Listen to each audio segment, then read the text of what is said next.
Berbarengan dengan persiapan pemberlakuan tatanan normal baru, Kementerian Pendidikan dan Kebudayaan menetapkan tahun ajaran baru 2020-2021 untuk sekolah dasar dan menengah akan dimulai 13 Juli mendatang.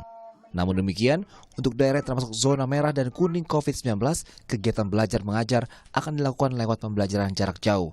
Sementara untuk daerah yang berstatus zona hijau, terbuka opsi belajar tatap muka, namun keputusannya akan ditentukan oleh hasil koordinasi antara gugus tugas percepatan penanganan COVID-19 dan pemerintah daerah setempat. Tanggal dimulainya tahun pelajaran baru itu berbeda dengan tanggal dimulainya KBM tatap muka. Tolong itu dibedakan. Ini kadang-kadang rancu ya, bahwa tahun pelajaran baru itu otomatis juga pembukaan sekolah untuk tatap muka. Jadi tanggal 13 Juli umumnya, yang itu mungkin berbeda dari satu provinsi lain, itu adalah dimulainya tahun pelajaran baru 2020-2021.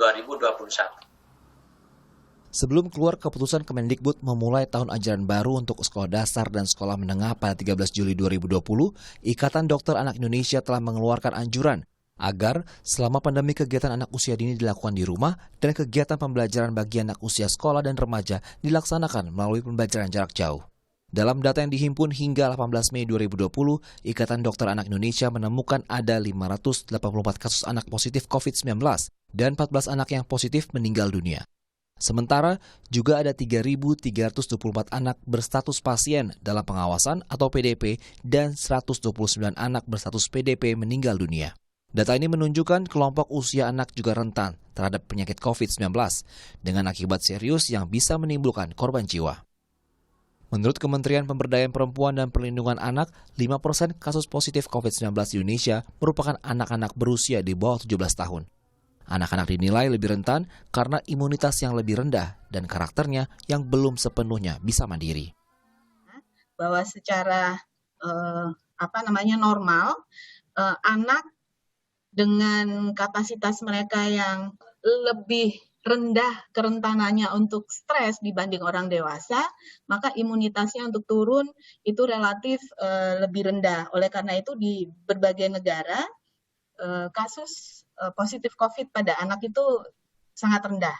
Nah, Indonesia ini sangat berbeda. Persentase kita ada sekitar 5% anak yang usia anak ini dari jumlah total positif COVID itu sekitar 5% itu usia anak dari 0 sampai 17 tahun.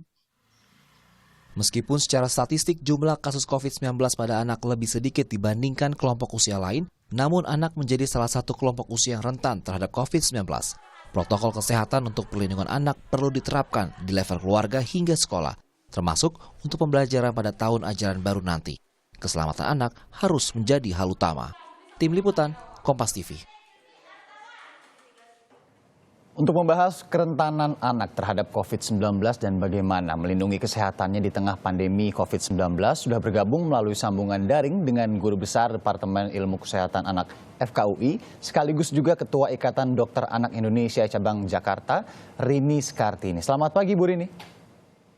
Selamat pagi. Ya, Bu Rini, ini saya mungkin akan memulai dari apa yang beberapa waktu lalu ini juga sempat viral di media sosial terkait dengan data dari IDAI maksud saya, yang juga menyebutkan ini bahwa ada lebih dari 3.300 ya anak di Indonesia yang rentan begitu atau yang PDP COVID-19. Kalau di DKI Jakarta sendiri seperti apa, Ibu Rini? Kebetulan kami kemarin baru membahas dengan Bapak Gubernur dan Kepala Dinas Kesehatan DKI. Dan memang kasusnya hampir sama bahwa PDP kita cukup tinggi angkanya dan termasuk juga yang positif COVID ya. Memang kalau dibandingkan dewasa jumlahnya lebih sedikit, tapi menurut populasi anak cukup besar ya, baik PDP maupun COVID yang positif, dan dari mereka ada beberapa yang meninggal dunia.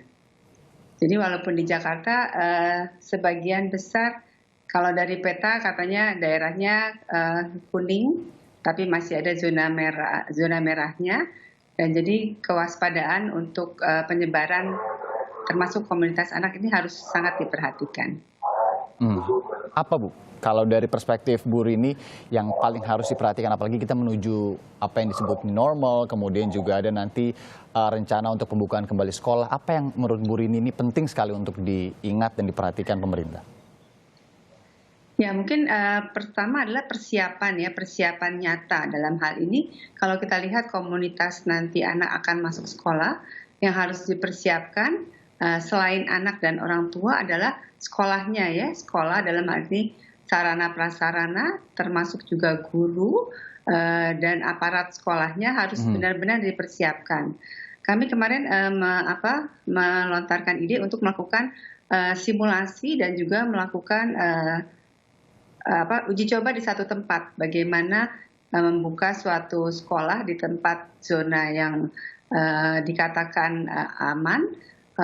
Pertama-tama adalah persiapan yang baik ya, baik sarana prasarana, dan untuk orang tua di rumah termasuk anak mulai sekarang harus dilakukan persiapan untuk anaknya, misalnya terus-menerus membiasakan cuci tangan. Kemudian menggunakan masker juga kan ada batasannya ya, kalau sekolah cukup lama bagaimana antisipasinya. Dan satu lagi adalah social distancing di sekolah ya.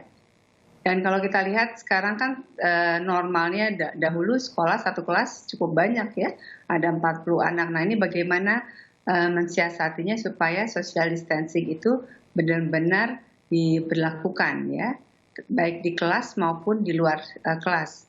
Termasuk pada saat istirahat atau harus ke makan di kantin. Jadi itu benar-benar harus disiapkan dan disimulasikan, diuji cobakan. Kalau belum siap, saya rasa kita tadi mendukung bahwa kita harus tunda dulu ya, melihat kemampu laksanaan. Dan juga untuk kelompok usia anak kan rentangnya cukup besar ya, mulai prasekolah sampai anak SMA. Nah, harus kita lihat, mungkin anak prasekolah belum perlu sekolah buru-buru, tapi anak SD, SMP, SMA dipersiapkan sampai timing hanya nanti sudah siap, baru perlahan dicoba satu persatu. Mulai mungkin dari kelompok anak usia yang paling besar, yaitu anak SMA ya. Ya, Bu Rini, kalau hasil simulasi sendiri dari IDAI seperti apa? Dan output yang diharapkan sendiri seperti apa sebenarnya kalau untuk sekolah nanti di new normal kita sebutnya? Apakah lebih baik tetap memaksimalkan begitu PJJ atau pendidikan jarak jauh atau seperti apa?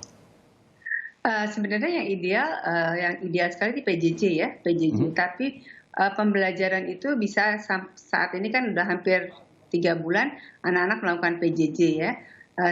Untuk keberhasilannya mungkin guru bisa mengetahui bagaimana kemampuan anak untuk menyerap pelajaran.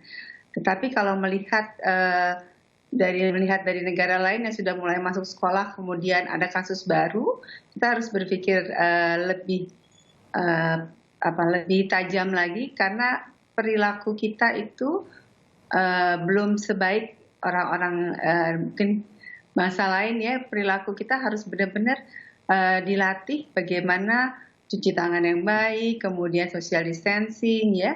Jadi kalau memang belum memungkinkan, PJJ alternatif yang paling baik memang. Walaupun mungkin ada pelajaran tertentu yang tidak bisa dilakukan PJJ. Nah itu mungkin harus dilihat lagi. Tapi kalau pelajaran itu bisa dilakukan secara PJJ, kita harus lakukan dulu PJJ secara maksimal.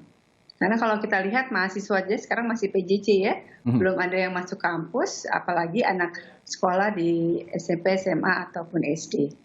Jadi kita harus lihat satu persatu kemampu laksanaan. Jadi perilaku itu ya mungkin dari sekarang orang tua harus terus-menerus menyampaikan bahwa kalau nanti akan masuk sekolah harus melakukan cuci tangan terus-menerus, kemudian jaga jarak, dan juga menggunakan barang-barang secara pribadi ya, tidak boleh sharing kepada temannya. Secara prinsip pematuhan protokol kesehatan itu sendiri ya Bu Rini. Nanti kita akan lanjutkan dialog kita, tapi kita jeda sejenak. Saudara jangan kemana-mana, tetap di Sapa Indonesia Akhir Pekan.